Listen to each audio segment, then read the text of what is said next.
Outside the air-conditioned terminal at John F. Kennedy Airport, it's a sweltering 90 degrees Fahrenheit. The air is high with aviation fuel. Sweat trickles down the back of a black baggage handler called Pete, who's filling in for me. I have shed my staff overalls to become another set of tickets and labels, another pair of bags and a carousel, another statistic in the never-ending business of departures and arrivals. We ride the Atlantic jet stream east for 5 hours, then a rented car to take me back to the townland where I was born. An Irish summer over here. The skies are gray. A white cap of mist on the far mountain, rain in the wind, a lonesome wind in the big trees and the stormy hedgerows, and a radiance in the west coming around a bend in the lane into the low evening light. I had forgotten this emptiness. The home place at the end of the lane is a slumbering vault now, rain-downs on the once white walls. The garden is a thistle patch, the sulphur smell of nettles about the weathered stone. The cottage rose, lupin, and dahlia beds are all gone. Only the briars and stinging nettles took permanent root here. I catch a bar of laughter coming across the fields. Children from the new bungalows have come out to cycle rings around the road on a shared bicycle.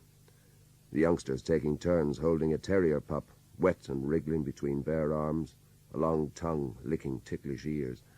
Boys with bicycles and Wellington boots, sniffles and gapped teeth. Mirrors of my own youth, reared out of doors amongst the hawthorn and hiding places up sycamore and elm trees. Yes, I know the pattern of their hedge retreats intimately. My childhood, too, is fenced about these fields. They watch me. The boy from the Bronx, returned to sell his past. The roadside fields of a small family farm, broken into lots and sold for sites, for bungalows on the hill. New homes for neighbors' daughters, schoolgirls in my time, grown to young wives in curves of motherhood. I have the grime of gray asphalt streets and the dusty brown ballparks of America in my pockets. I had forgotten the natural green of farmland, green of trees and green of hedgerows, green of meadows and pasture, green of gaps and shadows. But I remember a silver cloud of midges caught in the last slanting shaft of evening sunlight, the call of blackbirds in the late dusk, the damp air of enclosed paths, ticklish and threaded with wandering spider webs, moths on the wing at dusk in poor fields dripping with rainwater pearls. The whole property is falling down before the forces of neglect and natural decay. I find Dutch elm disease ravaging the limbs of the old elm trees around the house. The bolts and nails of tree houses buried deep in the seasonal rings that compass my growing years. I take up a handful of wet grass for the earth smell of it, and remember the very first time I heard of the city of New York and the Empire State Building. The eighth wonder of the world, my father said, holding my small hand, walking home through the rough pasture behind a black and white milking cow. Going around the back of the house now, past the fallen-down cow barns and roofless sheds, I take the path to the spring well, and pushing through each summer's new growth of unchecked bindweed and ivy, I find a trickle of country lore coming back to me. Names of plants and wild flowers not seen since I left for America. Fairy fingers, ox-eye daisy, saxifrage, heart's ease, and forget-me-not. And I recall running in from the next meadow field, rich with the smell of seasoned hay under the sun, to bring a bottle to the same well, plunging clear glass into clearer water, while the bottle bubbled and sucked up stone-cold water where it came clean out of the earth between dancing pebbles. Then running back hard in plastic sandals to bring a drink to my father, a tidy build of a man in a white shirt with the sleeves rolled up, working in a mountain meadow field long ago. A man alive to the smell of new-mown hay on the breeze, or the horror of frogs caught in the rattling blade of the mowing machine as the saw teeth levelled the regular swards of June hay, then taking out the back sward with wooden rakes together, working our separate ways around the border of the field. I miss that purest satisfaction of a clean, pale stubbled field with long shadows reaching out from the haycocks and hedgerows as the sun dipped behind the hills. A veil of mist rising over the still river, the far mountain pink in the last of the light, a summer moon low on the horizon for that last round-up after a day of gathering, building, heading, and roping the haycocks. Man and boy, working in a simpler world to an understood rhythm. I was my own master then, picking up discarded hay forks, water bottles, and cast-off jumpers, closing the gaps and leaving the field at nightfall, taking a strange pride in being the last one out. On my way out now, I find myself standing under the old sycamore tree at the road gate. I hear the drone of late working bees. Seed pods helicopter down. I loved it best standing here in winter, late in the frosty night, when the stars glimmered more fiercely through the hard, bare branches. Had I somehow foreseen constellations of car headlights streaming along the Franklin D. Roosevelt elevated highway, or standing at the halfway point of the Brooklyn Bridge, looking through the network of cables at the amber and white-lit windows of Manhattan, the Empire State Building sending shafts of red, white, and blue light into the vaulted heaven. Under my feet, the ceaseless vibration of traffic, and the fretwork of these East River bridges humming the headlong song of America. The country air comes thick with fragrant and invisible pollen, the very breath of summer. I bend towards a thicket of evening-perfumed honeysuckle. That smell, the utter quiet, the solitude, rise a familiar shiver on my back, and memories of those first half-formed longings for travel. I stop again where the mountain road dips towards the lights of the village to study a derelict property. And I would not dare press my face to its clouded windows in this falling dusk. It is the home of a ghost of a retired laborer who told me once that in his youth he, too, had been one of the boys from the Bronx.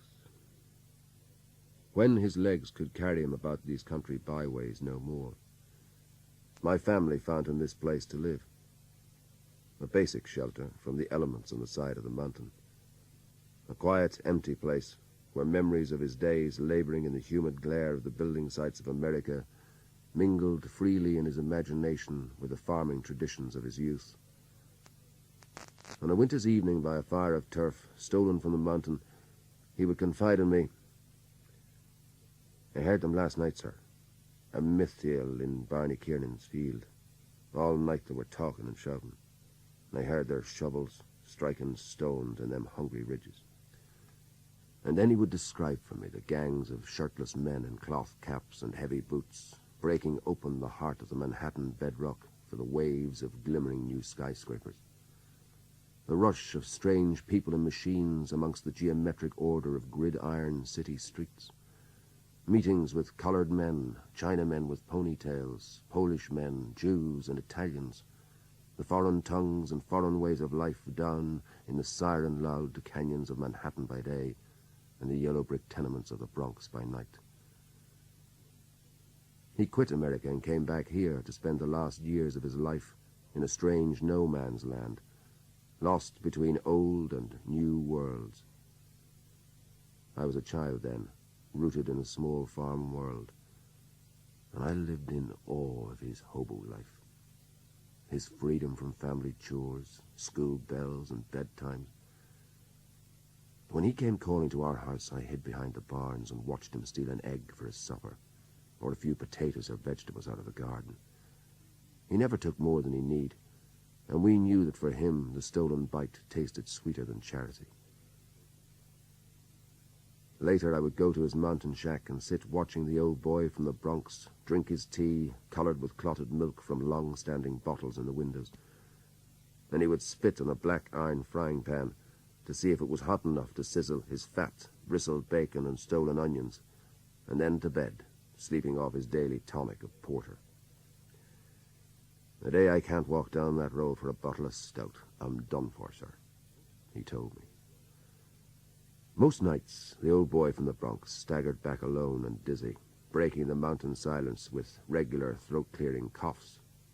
He tripped one time and rolled from the roadside ditch into the field below. I happened to come along later, and I heard a familiar voice call out of the darkness, "Are you on the road, sir?" "I am." "In that case, sir, I'm off the mark." I take the mountain road down to the edge of the village where the community centre stands. I earned my first wage packet there, building a wall in the women's toilet. The wall sagged in the middle, but I had taken the first step of a young apprentice off the family farm on the side of the mountain.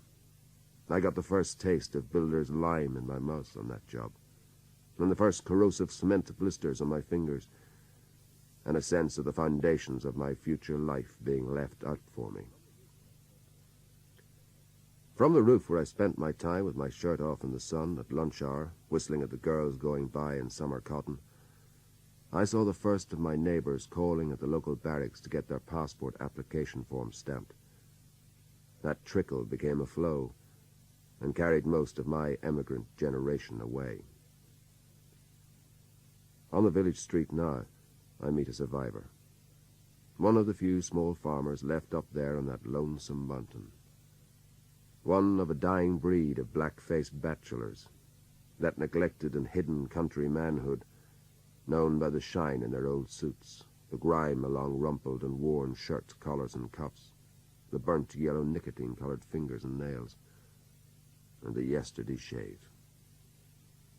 That telling black in the pores, the mark of men who no longer wash, no longer care, all hope of greater fulfillment grizzled and weathered away. He could be the last inhabitant on the planet, a bachelor until he dies, for women are hard to come by up there amongst the short grass, wet rocks, and low rain clouds. But at least he knows where he belongs. Stepping easy in a patchwork of old suits, flat cap down over his ears, his long coat belted about a thin frame, walking a narrow black bicycle for company. Watching his even-paced progress in this empty street, I find it hard to believe that in 48 hours from now I will be standing on the Grand Concourse at Fordham in the Bronx again, watching the evening traffic grinding through the smoke-hot dusk after a day of big summer heat, then taking a downtown train onto crowded Manhattan streets and crossing into Brooklyn, where it will be a muggy 82 degrees down a Montague Street. The neighborhood streets will belong to strolling couples, big men with billfolds lying fat on the hip, cinnamon-skinned youths loafing or jostling on the corners, and I will stop for a couple of chilled beers and shoot a game of pool before going on to weekend work in the alien glare of a gas station forecourt. The old boy props his bicycle against a rusty petrol pump. We step over a sheepdog lying across the pub door, and we go in together. There are groceries at the top end of the bar counter, the bare essentials for drinking men, tins of corned beef, sardines and oil, loaves of bread and half-pounds of butter, and strong, untipped cigarettes. Bachelor's provisions. After the brash, self-conscious bars of the Bronx, this is a den of empty shadows, silent men, and old upholstery. The men consider their bottled stout and halfens.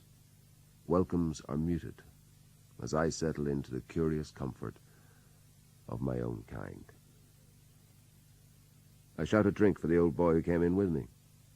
He takes a bottle of beer and asks, "What do you make of life over there in the States, anyway?" I tell him that sometimes I think I've wandered off the mark. Departures was written by Brian Leyden and read by Ian McElhinney. The story was produced in our Belfast studios by Pam Brighton.